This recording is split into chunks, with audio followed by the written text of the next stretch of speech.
Vamos começar com um grupo de carboidratos que são os monossacarídeos.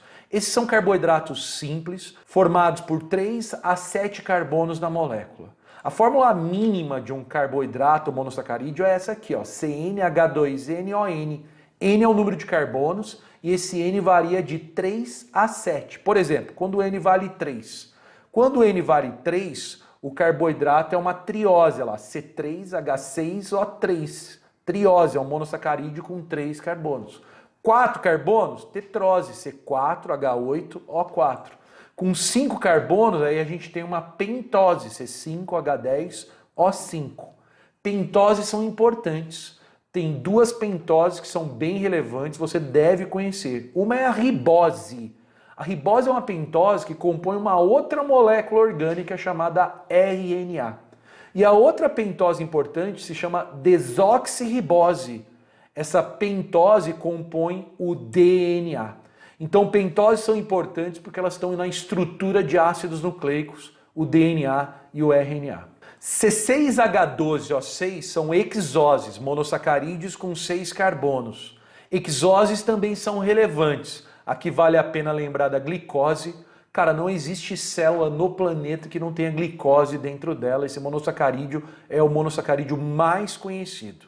A galactose é um monossacarídeo também com 6 carbonos. Esse está presente no leite. E a frutose também é um monossacarídeo com 6 carbonos, compõe as frutas. Por fim, pessoal, o último grupo de monossacarídeos são as heptoses, C7H14O7. Pessoal, monossacarídeos são os carboidratos mais simples, são os menores carboidratos. Quando você ingere carboidrato no alimento, você precisa digerir esse carboidrato aí no seu sistema digestório. Você transforma carboidratos grandes em monossacarídeos. São esses monossacarídeos que você absorve no intestino. Existe um outro grupo de carboidratos que são os oligosacarídeos.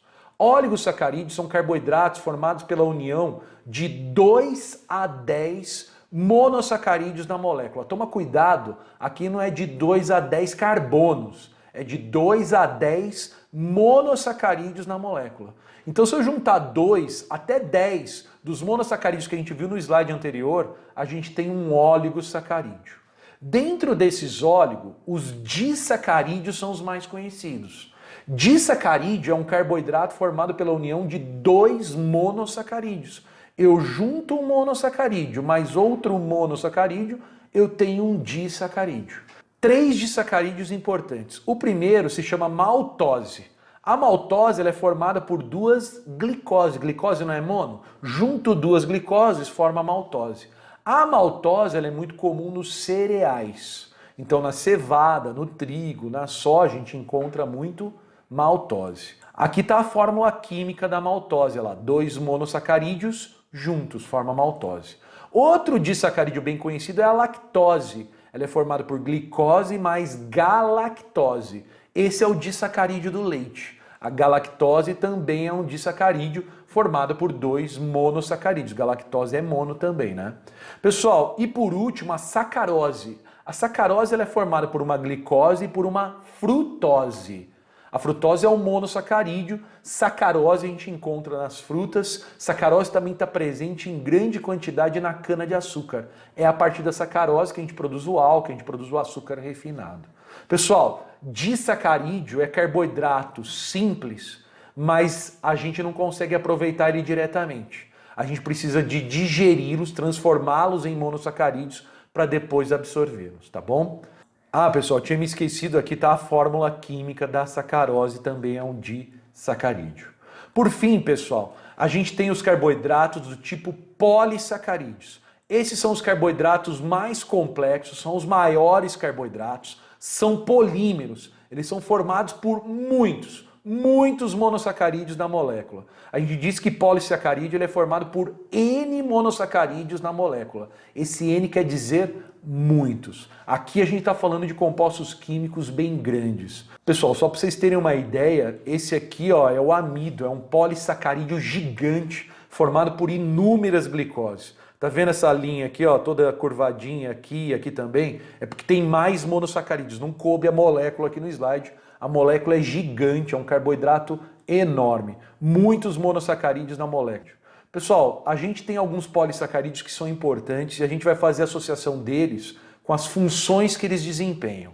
Por exemplo, tem polissacarídeo que tem função de reserva energética. Existe um polissacarídeo de função de reserva energética nos vegetais, é o amido. O amido, pessoal, ele está presente na raiz, no caule, em folhas, em sementes de plantas e também nos frutos. O amido é um polissacarídeo. A planta produz tanta glicose por fotossíntese que ela gera amido como uma reserva de energia para ela. Ela consome o amido quando ela precisa de uma dose a mais de energia. A gente que não é bobo nem nada, vai lá e consome as partes da planta que tem amido para a gente poder obter, né, energia. A amido, né, está presente, por exemplo, na farinha, na farinha de trigo. Nos animais, a gente tem um polissacarídeo de reserva energética chamado glicogênio. O glicogênio, pessoal, ele é um polissacarídeo que a gente armazena no fígado.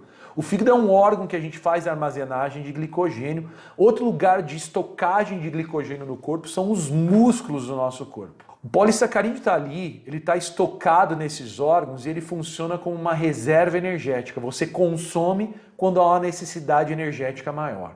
Toma cuidado, glicogênio é uma reserva energética pequena, mas é a primeira a ser consumida. Primeiro você consome o glicogênio, para depois consumir as gorduras, os lipídios que a gente também acumula no corpo como reserva de energia. Pessoal, eu fiz um asterisco aqui no amido, no glicogênio, porque esses carboidratos eles são formados por N moléculas de glicose na sua estrutura molecular, tá bom?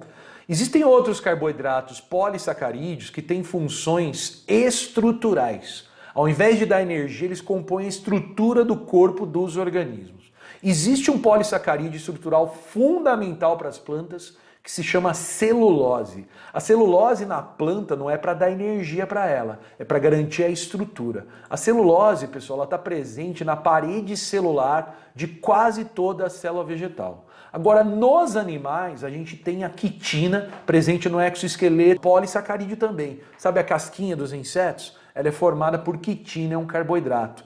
Um detalhe importante sobre a quitina é um carboidrato que tem nitrogênio também na sua composição. Então, além de carbono, hidrogênio e oxigênio, ela tem nitrogênio. Além da quitina, vale a pena citar o ácido hialurônico. O ácido hialurônico ele está no interstício de células, tá? No espaço entre as células. Então, olha aqui, pessoal, esse é um tecido, né? Tem células, tá vendo esse espaço entre as células? Ele é preenchido por um monte de substâncias. O ácido hialurônico está presente. Ácido hialurônico está presente muito nas células epiteliais, nas células da nossa pele. Hoje tem muito tratamento estético em que o médico esteticista, né, ele faz a aplicação de ácido hialurônico na pele da pessoa para manter a pele firme, evitar rugas e por aí vai. Ácido hialurônico não é o Botox, tá bom, pessoal? Pessoal, aqui também a gente tem lá a celulose. Celulose é matéria-prima para a gente fabricar papel, né? E a quitina aqui, ó, isso aqui é uma imagem microscópica de um inseto, né? O exoesqueleto dele é quitinoso.